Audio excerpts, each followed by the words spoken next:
Alunos, aqui é a professora Flávia Bastos. Nós vamos iniciar nossa quinta aula do módulo 2 de Introdução à Modelagem Matemática.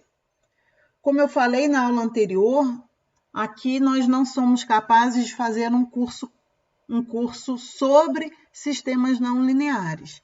Um curso de introdução, a gente visa compreender, e utilizar de algumas técnicas para tentar compreender sobre sistemas não lineares. E a primeira técnica que a gente aborda é a da linearização.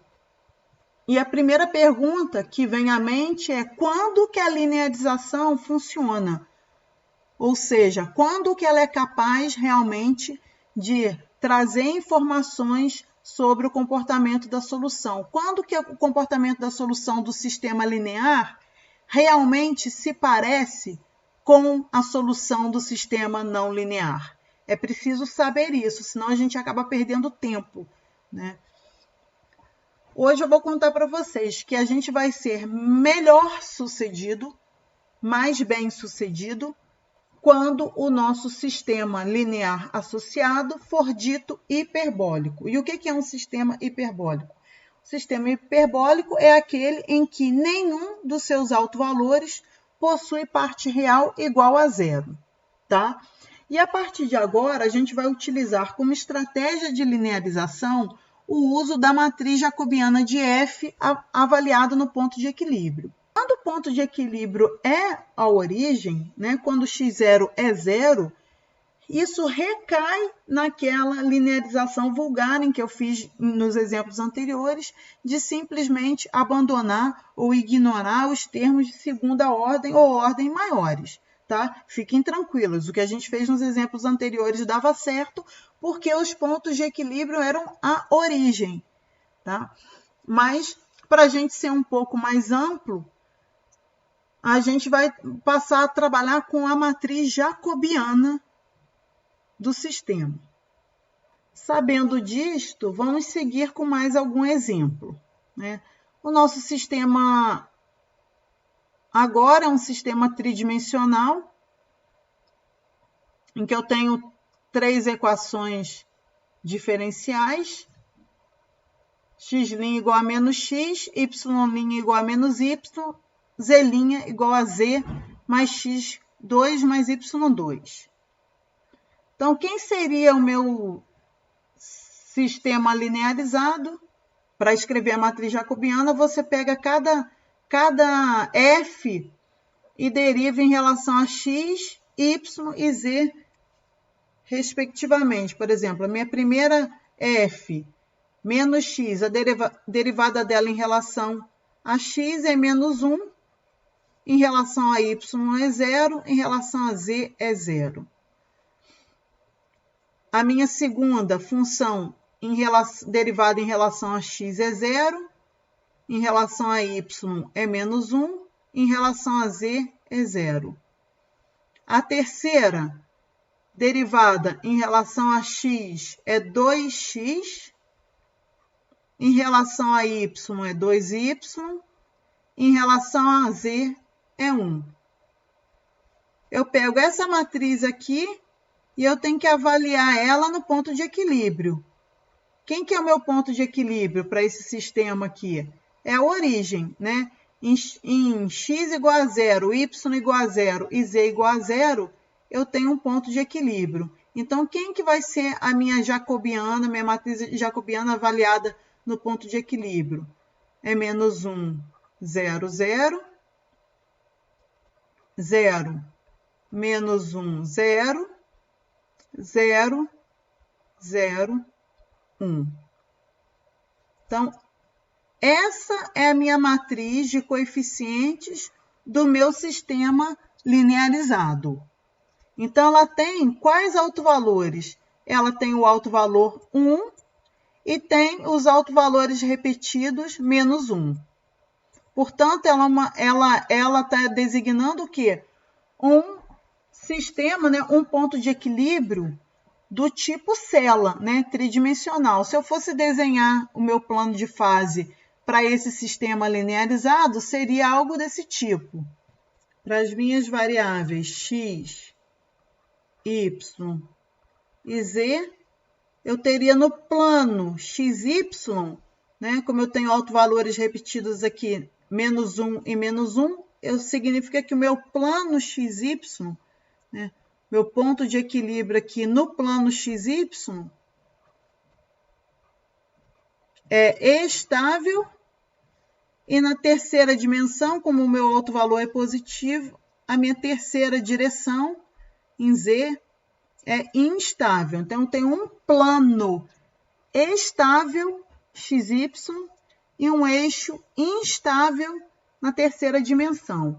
Agora, eu quero avaliar o meu sistema não linear para ver o quanto que esse sistema linear se aproxima do não linear. Olha só, esse aqui é hiperbólico, porque as minhas três raízes, os meus três autovalores são reais. Então, quer dizer, nenhum dos autovalores, nenhum deles tem a parte real nula. Então, esse aqui é um sistema hiperbólico.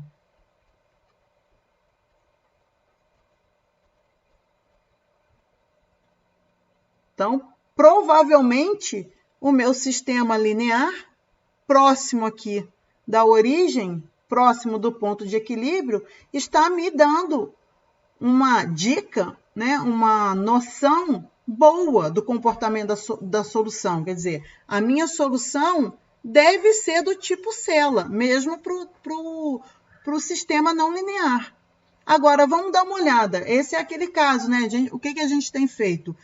A gente tem aproveitado de sistemas em que a gente consegue resolver para verificar se, de fato, o linear está me dando a indicação correta, não é isso? Então, aqui, de novo, é um sistema que a gente consegue resolver fazendo uma mudança de variável, tá?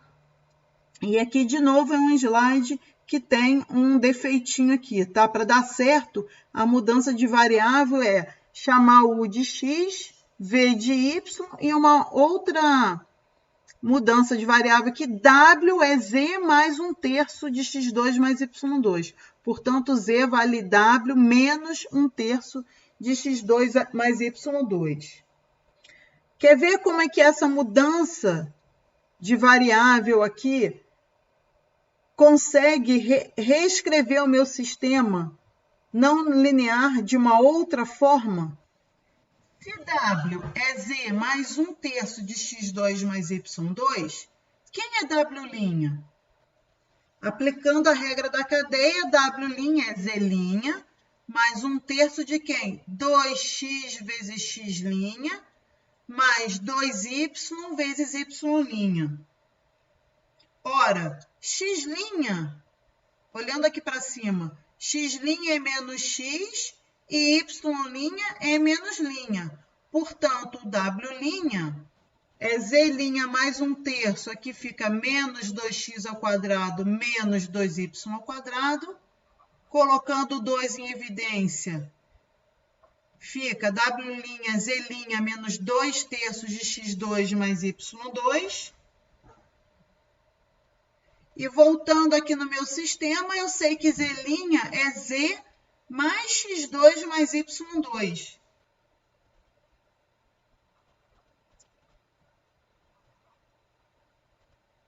Então, W' é Z, aqui 1, menos 2/3 é mais 1/3.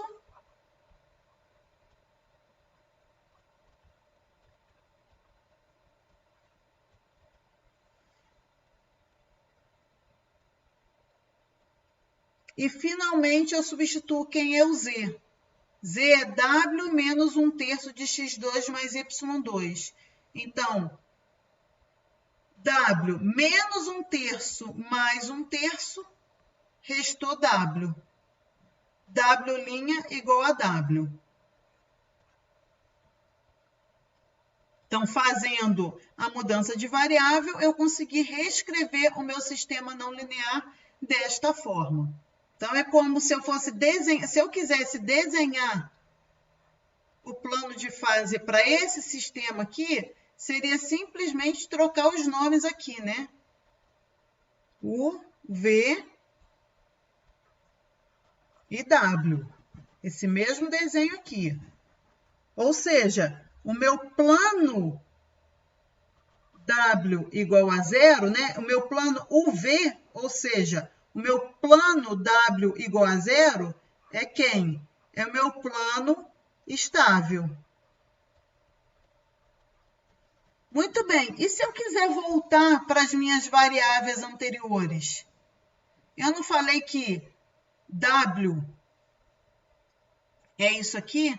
Z mais 1/3 de x2 mais y ao quadrado? É só eu substituir isso aqui e eu vou descobrir que quando Z é igual a menos 1/3 do x2 mais y ao quadrado, eu tenho uma superfície estável e não um plano estável. Uma superfície estável, né? Se eu voltar com as minhas variáveis x, não mais u, não mais v, estou voltando com as variáveis x, y e z, esse plano W igual a zero vira essa superfície aqui. Z igual a menos 1/3 de x2 mais y ao quadrado. Isso aqui é a superfície de um paraboloide. Com a concavidade para baixo. Assim, ó. Tá? Então, é como se esse plano aqui, né, na mudança de variável, tivesse sido dobrado aqui para baixo, formando essa superfície aqui, ó. Z é igual a menos 1/3 de x2 mais y2. Aí você vai falar, então, Flávia, mas o sistema linear falava que esse ponto de equilíbrio era cela. Lembra aquela história da gente olhar com uma lupa? Se eu olhar, isso aqui ó, é como se as minhas setinhas, né, do meu plano, imagina um plano aqui, imagina uma folha de cartolina que você coloca aqui e você dobra ela em cima de um molde aqui embaixo, tá? As curvinhas ficam, as curvas continuam apontando aqui para o meu ponto de equilíbrio. É como se eu pegasse a minha lupa. Se eu olhasse para esse ponto aqui sob a lente de uma lupa, né, eu teria realmente visto que a mesma condição de estabilidade em cima de uma superfície. Que superfície? A superfície aqui desse paraboloide, que beira o meu ponto de equilíbrio tangente ao plano XY. E a terceira dimensão continua aqui, ó. A terceira dimensão continua com esse comportamento aqui, afastando a solução. Então, o comportamento do meu sistema 3D permanece sendo cela. Então, é fato que o sistema linear associado, o meu sistema hiperbólico linear associado, foi capaz, sim, de descrever, pelo menos localmente, o comportamento da solução, tá? Cela. E essa vai ser a primeira vez que eu vou falar que eu me esforcei mais do que ele, porque eu acho que eu consegui desenhar um paraboloide aqui e ele, né, acabou desenhando uma coisa meio achatada, né, não foi muito bem sucedido no 3D, mas tudo que ele queria era demonstrar o quê? Nossa superfície, a casca do paraboloide, né, o contorno do paraboloide sendo uma superfície estável.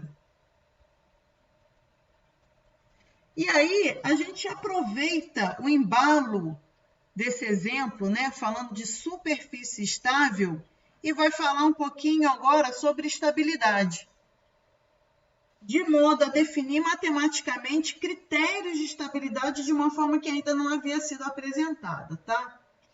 Vamos chamar agora o que é equilíbrio estável para diferenciar ele de um equilíbrio assintoticamente estável. Vamos definir, então, o equilíbrio estável como aquele em que as soluções próximas ao equilíbrio permanecem próximas a ele para todo o tempo futuro, para qualquer tempo maior que zero. Quer dizer, é se a minha solução está na vizinhança do equilíbrio e ela permanece nessa vizinhança para qualquer tempo futuro, a gente chama esse equilíbrio de equilíbrio estável. Quem dos exemplos que a gente tem tratado aqui comumente se caracteriza como fisicamente um equilíbrio estável, né? Que aí o nome seria somente esse, equilíbrio estável, são os exemplos de osciladores harmônicos, tá? É aquela solução centro, que fica periódica ali, o tempo inteiro em torno do ponto de equilíbrio, tá? Ainda, gente, que fisicamente tem uma limitação esse tipo de equilíbrio. Por quê? Porque qualquer perturbação pode fazer com que essa solução do tipo centro se transforme em uma solução do tipo espiral, fonte ou sumidouro, tá? Mas matematicamente é assim que a gente define, tá? É uma solução que é um equilíbrio em que, se a solução está na vizinhança dele e permanece para todo sempre nessa vizinhança, ele vai ser denominado de equilíbrio estável. É diferente do sumidouro. O sumidouro é aquele equilíbrio que deveria ser, embora a gente tenha chamado ele de equilíbrio estável também, o jeito certo, e aqui eu acho que é a primeira vez que a gente vai denominá-lo assim, assintoticamente estável. Porque, na verdade, a solução passa pelo equilíbrio quando o tempo tende ao infinito. Então, aquilo que a gente até agora chamou de equilíbrio estável, na verdade, a gente deveria chamar de assintoticamente estável. Então, vou anotar aqui. São os sumidouros. E o que é totalmente ao contrário da estabilidade, que são as fontes, né? A gente vai continuar chamando, já vínhamos chamando equilíbrio instável. Se a solução ali passa pela vizinhança do equilíbrio, o que a gente sabe é que ela não permanece na vizinhança para o tempo futuro, né? Ela se afasta daquela vizinhança do equilíbrio. Então, aqui não tem nada a acrescentar, porque a gente já estava chamando mesmo as fontes de equilíbrio instável, né? A única diferença é que, até então, a gente vinha falando assim, os sumidouros são equilíbrios estáveis, mas vamos chamar, o correto é chamar de equilíbrio assintoticamente estável, tá? O único que a gente deveria chamar verdadeiramente de equilíbrio estável são os periódicos, né? No nosso caso aqui, nos exemplos que a gente tem tratado até agora, os osciladores harmônicos. E aí, só para completar, quando a linearização do sistema em um ponto de equilíbrio for hiperbólica, podemos determinar a estabilidade daquele ponto. Infelizmente, né, eu acho que eu falei isso na aula passada sobre sistemas não lineares, que até o motivo pelo qual eu não posso chamar, nem o correto nem seria colocar isso no plano de ensino, né? Chamar esse capítulo de sistemas não lineares. Não é correto isso, porque esse curso não tem como abranger sistemas não lineares em sua complexidade. É uma matéria muito complexa. Eu acho que eu comentei com vocês, a verdade é que muitos pontos de equilíbrio são do tipo não hiperbólicos, e aí não existirá uma técnica única para determinar a sua estabilidade. A gente vai estudar mais alguma coisa sobre isso, tá? Pelo menos mais uma técnica, que é a de Nucline, no próximo vídeo, né? Pretendo fazer isso no próximo vídeo, mas o que eu quero afirmar agora é isso. Quando o sistema for do tipo hiperbólico, aí a gente consegue, pela linearização, inferir sobre a estabilidade do ponto de equilíbrio. Mas fato é que a maioria deles, ou grande parte dos equilíbrios, são não hiperbólicos. E aí a gente vai ter que recorrer a outras técnicas sem saber a priori sobre a estabilidade do ponto de equilíbrio. E aí, para sistemas não lineares, o que está faltando a gente falar, né? Seguindo aquela analogia do conhecimento que a gente teve em sistemas lineares, o que está faltando a gente fazer aqui em não lineares? É tratar um pouquinho, né? Levemente, digamos assim, sobre o caso de bifurcações, né? Que tipo de bifurcações ocorrem em sistemas não lineares? Primeiro, vamos lembrar o que é mesmo bifurcação, né? As bifurcações elas ocorrem quando existem mudanças significativas no comportamento da solução ao se variar parâmetros, né? Um exemplo de bifurcação que a gente já viu lá no caso unidimensional é quando o número de soluções, ou soluções de equilíbrio, ou pontos de equilíbrio, muda quando variamos um determinado parâmetro, né? A bifurcação mais típica, vamos dizer assim, chamar de bifurcação típica para equações de primeira ordem, lineares e não lineares, é a bifurcação denominada nó-cela. Ela está associada a esse tipo de bifurcação, que é assim, ó, existem dois pontos de equilíbrio se o parâmetro for menor que um determinado valor, um só se o parâmetro for igual àquele valor e deixa de existir ponto de equilíbrio se o parâmetro for maior que aquele valor, né? Nós vimos isso lá quando a gente estava estudando uma única equação diferencial linear. A gente, né, aquele exemplo em que a gente vê dois pontos de equilíbrio colapsarem num único ponto de equilíbrio e daí para frente ele deixa de existir. Agora a gente vai ver que isso continua acontecendo no caso de uma equação unidimensional, mas uma equação não linear. E o que a gente fez lá no primeiro capítulo, só usando de exemplos, né, a gente vai resumir aqui para bifurcação nó-cela através de um teorema.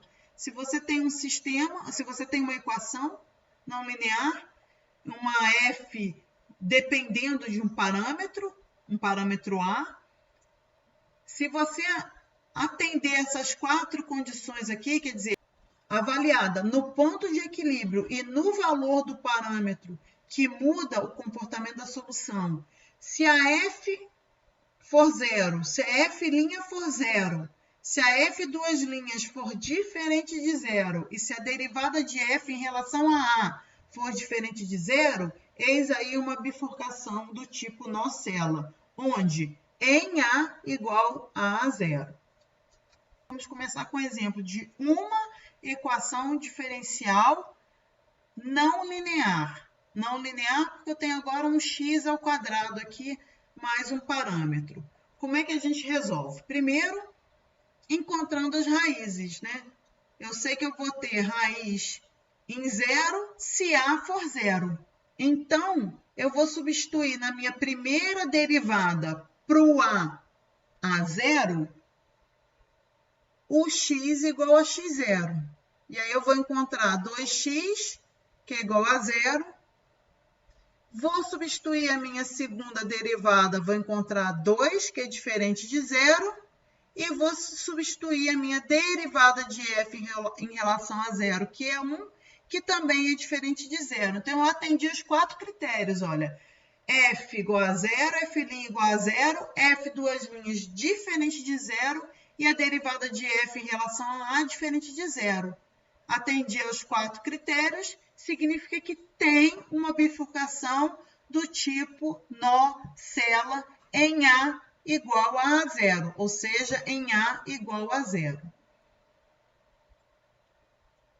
Eu vou pular um slide porque o gráfico padrão para bifurcação nó-cela está daqui a 2 slides. Depois eu volto nesse outro tipo de bifurcação aqui, né? Só mostrando aqui, olha, o diagrama de bifurcação típico da bifurcação nó-cela, né? Em que você traça o quê?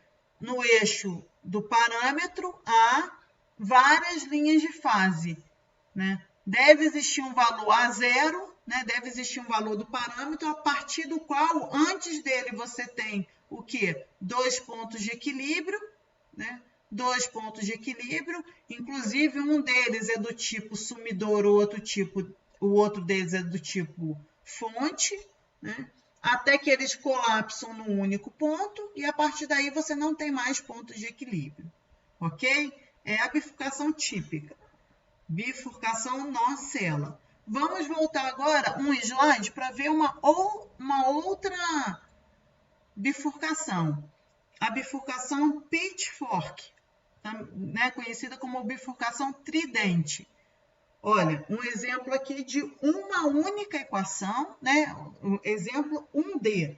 Uma única equação diferencial não linear. Eu tenho esse termo não linear aqui, x3. Então, o que eu faço? Olha, quando que eu tenho raízes? Quando que eu tenho raízes? Eu tenho uma raiz, é certa de eu ter, sempre, né? Eu tenho sempre uma raiz que é em x igual a zero. Agora, quando A for positivo, eu tenho outras duas raízes. Além da x igual a zero, eu tenho mais duas raízes, que é a x mais ou menos raiz de A. Quando A for menor que zero, aí esse cara aqui vai dar negativo, eu não vou ter raízes associadas com esse termo. Eu vou ter só a primeira, né? É como se eu fatorasse isso aqui, né? Quer dizer, a primeira raiz eu sempre tenho, x igual a zero. Essa aqui eu sempre tenho. Quando que eu vou ter as outras duas raízes? Aí depende do valor do A, né? Depende aqui do sinal do A. Então, quando ele for positivo, eu tenho duas raízes associadas a ele. Quando ele for negativo, eu não tenho. Aí eu fico só com essa outra raiz aqui. Se eu desenhar o diagrama de bifurcação para esse caso, olha a cara que fica o meu diagrama. Olha só, quando o A for negativo, não é? Olha o que está acontecendo aqui, ó. Quando o A for negativo, eu só tenho uma raiz, x igual a zero. Então, olha, aqui é o A igual a zero. Então, quando o A é negativo, onde que está o meu ponto de equilíbrio? Vou traçando várias linhas de fase. Qualquer que seja as linhas de fase aqui, os meus pontos de equilíbrio são x igual a zero. A partir do A igual a zero, aqui, né, eu só tenho uma, mas daqui para cá eu continuo tendo o x igual a zero, mas eu passei a ter o quê? Mais duas aqui, ó. A menos raiz de A e a mais... a menos raiz de A e a mais raiz de A, né? Aí, por causa desse desenho aqui, ó, é que ela chama tridente. Lembra o quê? Um tridente. É outra bifurcação, outro tipo de bifurcação. Essa aqui é a nó-cela, essa aqui é a tridente. Já vimos exemplos de bifurcações em equações diferenciais não lineares. Agora vamos observar bifurcações em dimensões maiores, né? Considere o sistema plano. Agora vamos para o 2D. Vamos observar a bifurcação nó-cela, de novo, acontecendo agora no sistema 2D. O que eu tenho aqui? Olha, se o A for igual a zero, eu tenho um ponto de equilíbrio, x igual a zero e y igual a zero. Se o A for menor que zero, eu tenho dois pontos de equilíbrio. Eu tenho o x, que é mais raiz de menos A, e o x menos raiz de menos A, e o y, né, sempre zero. E se o A for maior que zero, não existe equilíbrio. Vamos dar uma olhada no sistema linearizado. Vamos escrever a matriz jacobiana desse sistema, né? Deriva em relação a x, dá 2x. Deriva em relação a y, dá zero. Deriva embaixo em relação a x, dá zero. Deriva em relação a y, dá menos 1.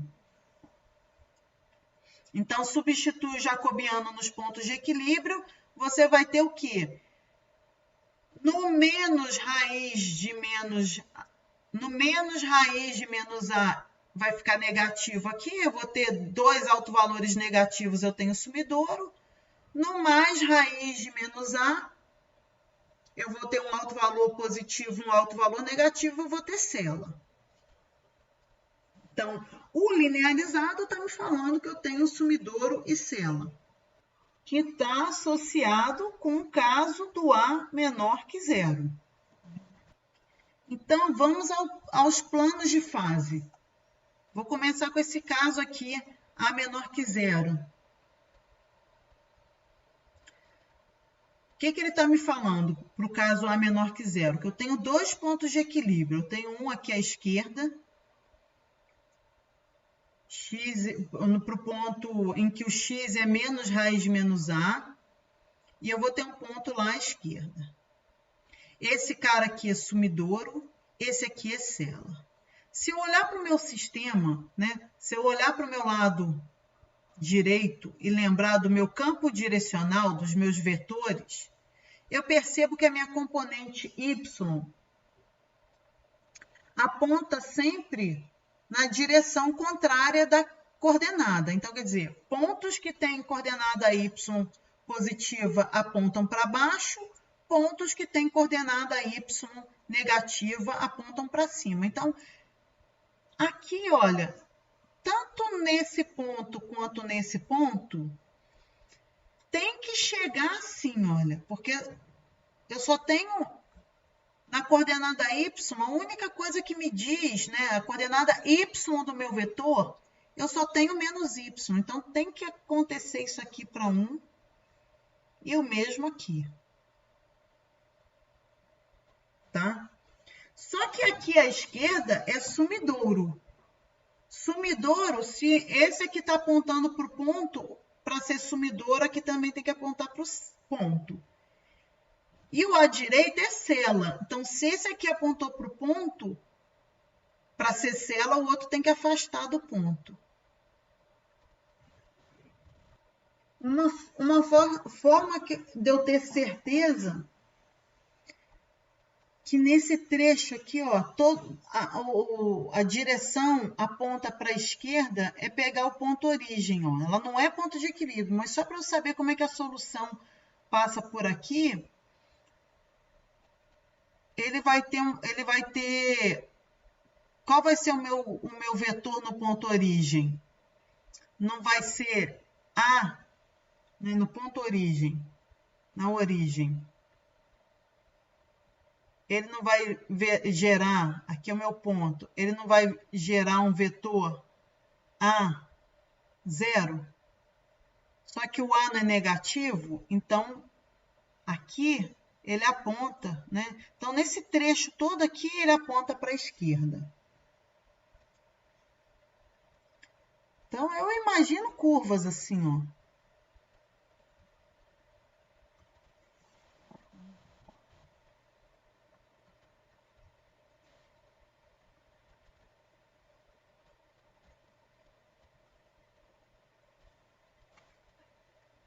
Esse aqui é o A menor que zero.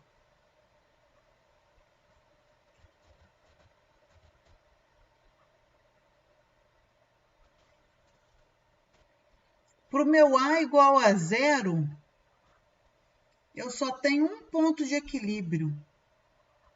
E aí, é como se esses dois pontos de equilíbrio aqui tivessem colapsado aqui no meio, né? Como se eles tivessem se aproximado e colapsado aqui no meio. Para eu saber as direções aqui, olha, sobre o eixo X, os meus vetores, né? Qualquer ponto em cima do eixo X tem y igual a 0, vai ficar um x ao quadrado mais a, que é igual a 0, x ao quadrado, qualquer que seja, ó, aponta assim, ó, para a direita. E em cima do eixo y, se eu pegar um ponto com x igual a 0, se eu pegar um ponto em cima do eixo y, aqui, x igual a 0, vai ficar 0 ao quadrado, 0 mais a igual a 0, 0, vai ficar assim, ó. Então, essa direção aqui, a direção y é uma direção estável e a direção x, nada, né? Passa direto por aqui. Então, eu imagino curvas assim, ó.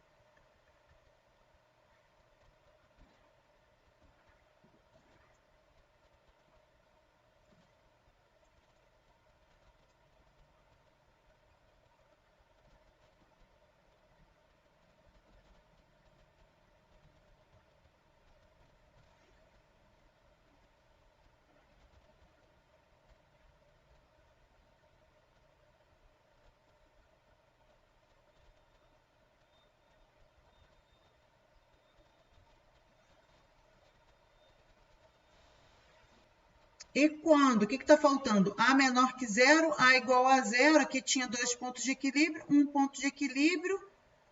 E quando o A for maior que zero? Eu não tenho ponto de equilíbrio. Sempre apontando para a direita, né? X ao quadrado mais A, isso sempre aqui é positivo. A única chance disso aqui não apontar para a direita é no primeiro caso, né? O A menor que zero. É a única chance de, dependendo do valor do A, esse negócio apontar para a esquerda. Em todos os outros casos, A igual a zero ou A maior que zero, qualquer que seja o quadrante, isso aqui vai apontar para a direita. O que acontece é que agora isso aqui não é mais um eixo. Não tem mais igual tinha que apontava lá para o ponto de origem. Não, agora eu vou ter vetor aqui, ó, cruzando esses eixos aqui, ó. Porque mesmo que o x seja igual a zero, eu tenho A. Então, eu tenho as curvas. E nenhum ponto de equilíbrio. Sempre para a direita, sem nenhum ponto de equilíbrio. Esse aqui foi o terceiro caso. A maior que zero. Aqui tem os planos de fase corretos, né? Tirados aí do livro. Não sei se eu fui muito feliz, mas tentei. Vocês olhem com calma, por favor.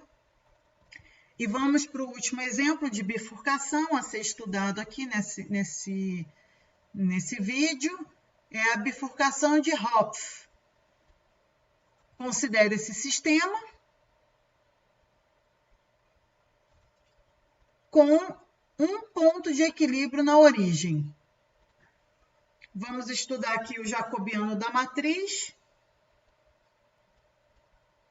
Pega a sua função, f deriva em relação a x, pega a função, deriva em relação a y. Na linha de baixo, deriva em relação a x, deriva em relação a y.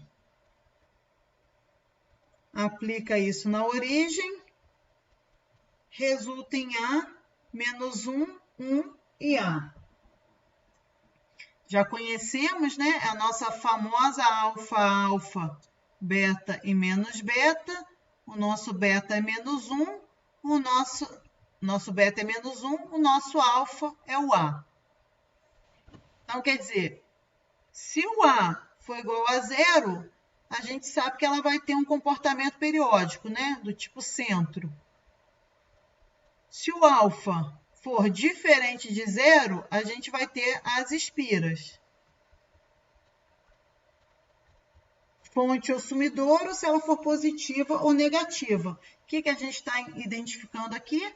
Uma bifurcação. Então, o sistema linearizado está informando para a gente que tem bifurcação. Puxa, será que é isso mesmo? Vamos olhar o sistema não linear? Tem como eu estudar pela solução do sistema não linear? Tem, porque esse aqui é um exemplo que dá para resolver. Dá para resolver, mas tem que fazer aquela substituição. Lembra aquela substituição por coordenadas polares? Então, substituindo por coordenadas polares, r e θ, o sistema não linear recai nesse novo sistema, em que eu tenho θ igual a 1, θ' igual a 1, quer dizer, aquele ângulo crescendo constantemente, e a taxa de crescimento do raio variando. tá? O que acontece aqui? Se o meu A for negativo, aí não tem dúvida que o R' vai ser negativo, porque aqui, ó, o R é positivo, então o A vezes o R, o A sendo negativo ficou uma quantidade negativa, menos outra, então com certeza o R' é negativo. Ou seja, se o A for negativo, não tenho dúvida de que eu tenho sumidouro. Então, no meu ponto de equilíbrio, que era a origem, eu vou ter um sumidouro. Então, eu posso até já desenhar aqui, olha, o plano de fase quando o A for negativo. E quando o A for positivo? Aí eu tenho que olhar. Quando o A for positivo, eu vou avaliar quais são as possibilidades para esse termo, né? Vai depender do valor do R. Se o R estiver entre 0 e raiz de A, eu vou ter um R positivo. É aquele caso em que a minha espiral é fonte, ela cresce dentro desse raio aqui. Que raio? Raio raiz de A. Então, eu tenho uma fonte, uma espira-fonte dentro desse círculo. Mas se o R for maior que a raiz de A, aí esse vai ficar... Isso aqui é por causa disso aqui, ó. Se eu fatorar isso aqui, ó, isso aqui fica assim, ó. R que multiplica A menos R ao quadrado igual a zero. Aí olha esse termo aqui, ó. R ao quadrado é igual a A, R é igual mais ou menos raiz de A, né? Então, quando o R for menor que a raiz de A, esse termo aqui fica positivo. E quando o R for maior que a raiz de A, esse termo aqui fica negativo, né? O R é sempre positivo. Então, quando o R for maior que a raiz de A, o R' é negativo. Ou seja, fora, a solução que vem lá de fora desse meu círculo, que vai ser a minha solução de equilíbrio, eu tenho uma espira negativa. Então, aí a minha bifurcação. Lembra que o meu sistema linear me avisou que ia ter uma bifurcação dependendo do valor de A? Em A igual a zero, dependendo do sinal do A, né? Portanto, em A igual a zero, eu tenho uma bifurcação, porque, ora, ele é do tipo espira-sumidouro, ou ele é essa coisa aqui, em que eu tenho uma espira-fonte dentro do círculo e uma espira-sumidouro dentro do círculo. Tendendo para onde? Tendendo para essa solução periódica aqui do tipo centro. Tá? Então, é isso, gente. Os sistemas hiperbólicos, sim, o sistema linearizado consegue me avisar, inclusive, sobre a existência da bifurcação.